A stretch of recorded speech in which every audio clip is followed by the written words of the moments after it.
करने का एक प्रयास है। जैसे सब धर्मों में सबसे प्राचीन और श्रेष्ठ धर्म हिंदू धर्म है मेरी दृष्टि में, ठीक वैसे ही गीता, श्रीमद् भगवद गीता जो है हिंदू शास्त्रों का प्रधान ग्रंथ है, इसलिए अदालत में ग्रंथ और न रख करके गीता ही रखी गई है। और उसमें भगवान श्री कृष्ण कहते हैं कि मत्तः परतरम नान्यत किंचित अस्ति धनंजय, मुझसे बढ़कर के श्रेष्ठ दूसरा कोई तत्व कोई वस्तु नहीं।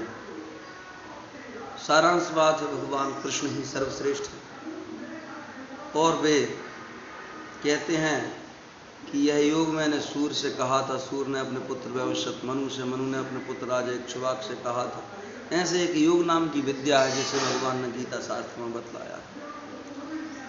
गीता शास्त्र के हर अध्याय के अंत में एक पुष्प गुच्छिका आती है और उसमें लिखा रहता है ओम तत्सद इति श्रीमद् भगवद गीता सूपनिषत्सु ब्रह्म विद्यायाम योग शास्त्र श्री कृष्ण अर्जुन संवादे। और फिर अध्यायों के नाम के हिसाब से अर्जुन विषाद योग नाम का पहला अध्याय है, या दूसरा अध्याय हुआ तो उसमें ये उसकी बजाय ये लिख देंगे शब्द बदल के कि सांख्य योग नाम द्वितीय अध्याय, तृतीय अध्याय का नाम कर्म योग, चौथे का ज्ञान कर्म संन्यास योग, पांचवें का कर्म संन्यास योग, छठवां आत्म संयम योग, सातवां ज्ञान विज्ञान योग, आठवां अक्षर ब्रह्म योग, नौवां अध्याय राजविद्या राजगुह योग, 10वां अध्याय विभूति योग, तो 11वां विश्वरूप दर्शन योग, तो 12वां भक्ति योग, तो 13वां क्षेत्र क्षेत्रक विभाग योग, 14वां गुणत्रय विभाग योग, 15वां पुरुषोत्तम योग, 16वां देवासुर संपद विभाग योग और 7वें अध्याय का नाम श्रद्धात्रय विभाग योग और 18वें अध्याय का नाम मोक्ष संन्यास योग। ऐसे 18 अध्यायों से, जो कि 700 श्लोकों से भरी पूरी गीता है। 4 वक्ता उसमें दिखाई देते हैं, सबसे शुरू में धृतराष्ट्र, फिर बीच बीच में संजय बोलते हैं और कृष्ण अर्जुन संवाद चलता, अर्थात कृष्ण और अर्जुन 2 वक्ता। ये पूरे गीता में जो है प्रश्नोत्तरी की तरह से यहाँ चलता है, एक प्रसंग, एक व्याख्या, धर्म, ज्ञान, भक्ति, इसमें सबकी पुट मिली रहती है। ब्रह्म योग, ब्राह्मी स्थिति, मूर्खता से बचना, ज्ञान को पा लेना, ध्यान करना, ये सारे विषय उसमें आते हैं। तो अर्जुन हो या कृष्ण, हमने पुरानी परिपाटी देखी, जो समुद्र को लेकर चलता है वो समुद्र होता है, क्योंकि सारी नदियां उसमें समा जाती है। इसलिए जिसमें सब शामिल होते हैं उसमें अच्छाई और बुराई होते हुए सब मिला जुला रहता है। इसलिए समुद्र का भी मंथन किया जाता है और मंथन से जो सारांश रहता है वो अलग निकल जाता है और व्यर्थ या कमज़ोर चीज़ें अलग रह जाती हैं। ठीक है, ऐसे ही वेद विद्या आदि जो है अर्जुन ने सुन रखी थी, पढ़ रखी थी, और उनके साथ ही वो लोगों से सत्संग आदि भी सुन रखे थे।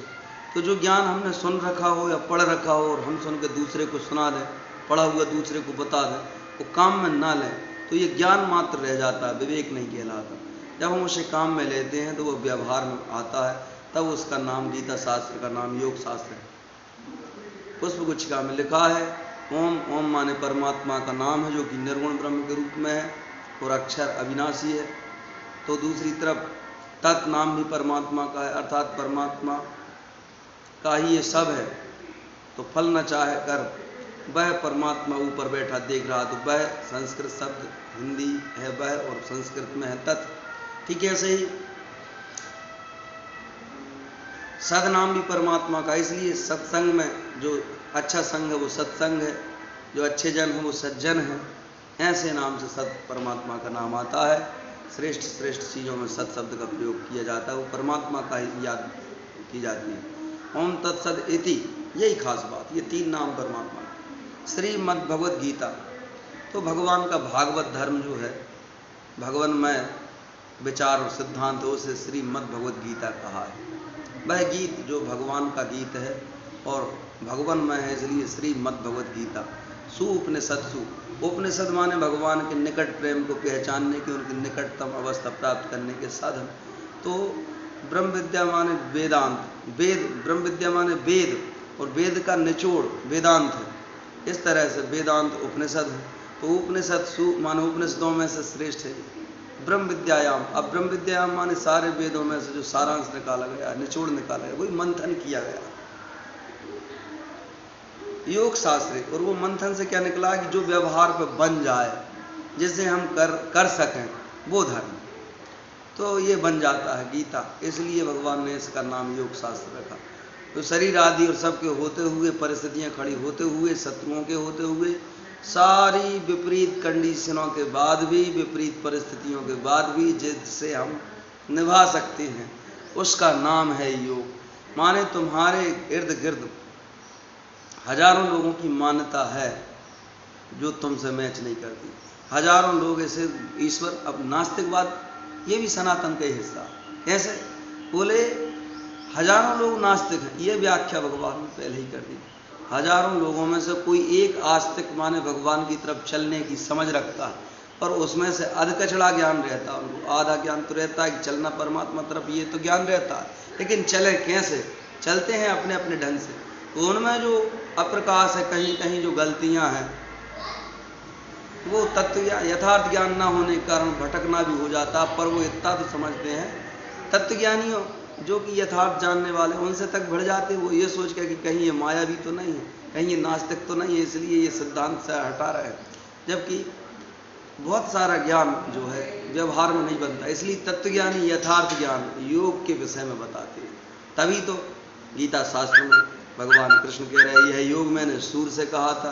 तो योग ही परम पुरातन विद्या है, और सनातन इसलिए कि वो व्यवहार में बन सकती है। तो कहा यह योग मैंने सूर्य से कहा था। भगवान कृष्ण कह रहे हैं, सूर्य ने अपने पुत्र व्यवसत मनु से, मनु ने अपने पुत्र राजा इक्ष्वाक से, और इस तरह से परंपरा चल पड़ी। पर इसका आदर न करने वाले, माया में मन लगाने वाले विशेषज्ञ मनुष्यों का बाहुल्य रहा, और उन लोगों ने इस ओर ध्यान नहीं दिया। इसलिए ये लुप्त प्राय, माने लुप्त होना तो होता नहीं धर्म, उसका आदर करने वाले लोग जो कम गए। तब जो अधिक सामर्थ्यवान लोग आते हैं, उनके लिए ये पात्र है। झरना भी उसी दिशा में अपना जल उड़ेलता है जहाँ नीचाई होती, ना कि अकड़ ऐंठ वाले पहाड़। ठीक ऐसे ही ज्ञान भी वहीं प्रकट होता है, वहीं निकलता है जहाँ की उसके ग्राहक मिलते हैं। तो भगवान ने अर्जुन को जब ग्राहक देखा तो उसके सामने वो ज्ञान फिर से प्रकट कर दिया।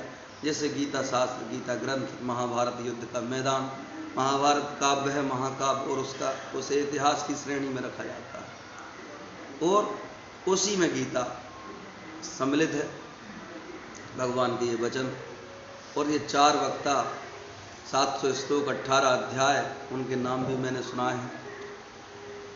तो जब तक हम एक दिशा तरफ चलेंगे, उसका मंथन नहीं होगा, अच्छाई बुराई अलग अलग नहीं होगी। इसलिए अच्छाई बुराई को अलग अलग करना है तो मंथन करना पड़ता है। वही अर्जुन की शुरुआत भी थी मंथन।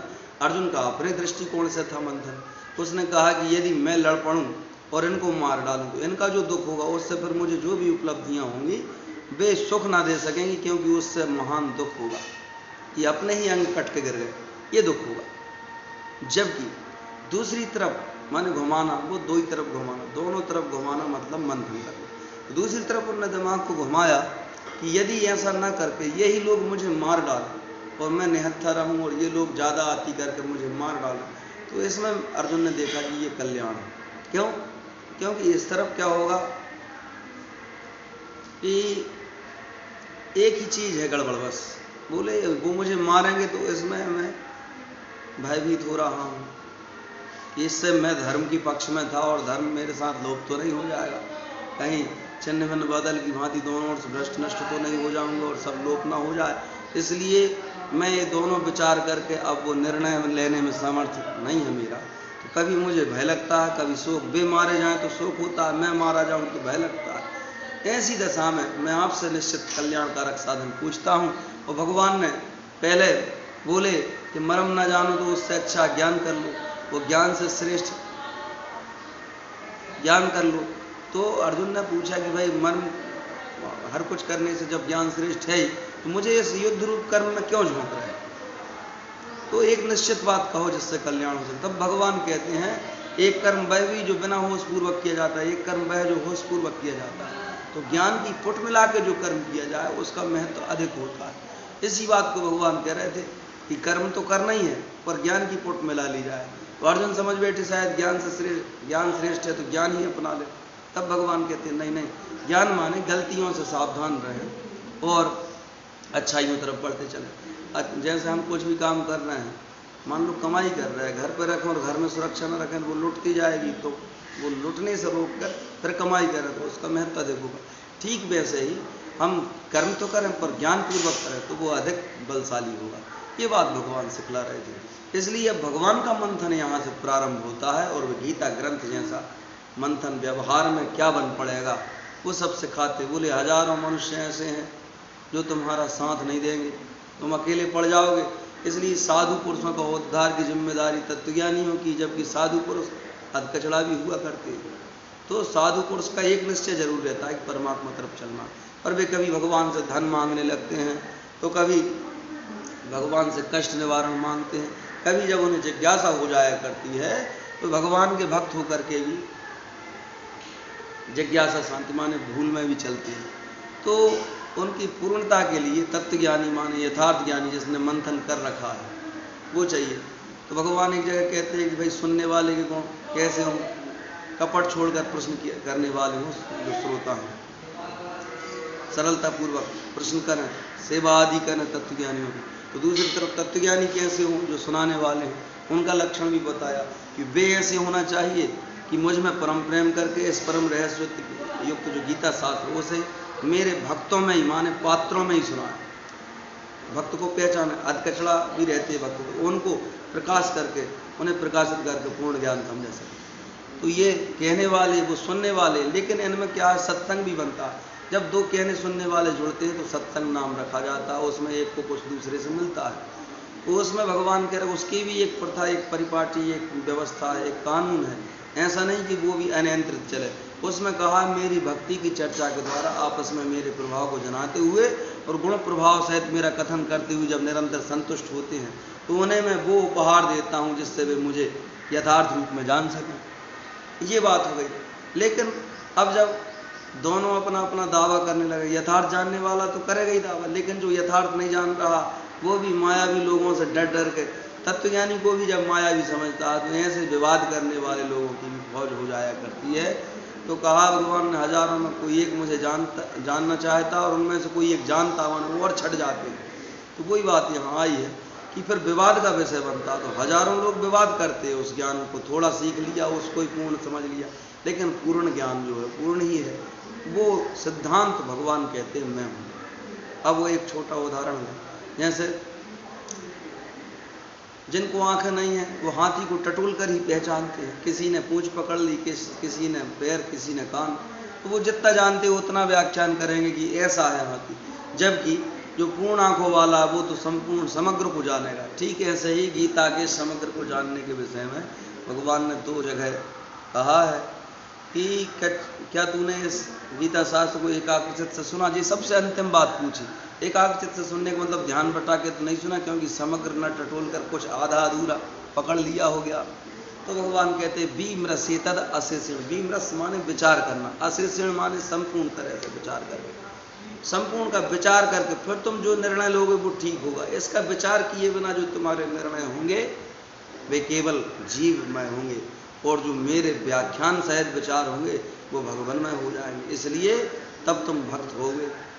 तो ऐसे तो मायावी लोग हैं, माया के भक्त हैं, और उनमें से 4 प्रकार के भक्त भगवान को भजते हैं, अर्थार्थी, आर्थ, जिज्ञासु और ज्ञानी। इनमें से ज्ञानी जो है और इनसे सबसे श्रेष्ठ, क्योंकि जिज्ञासु तो अधकचड़ा रहता है, पर ज्ञानी जो है जो सब जानता है। फिर वो जब भगवान का भजन करता है तो उनका स्वरूप हो जाता है। एक तो उनमें परम प्रेम करता है, उनके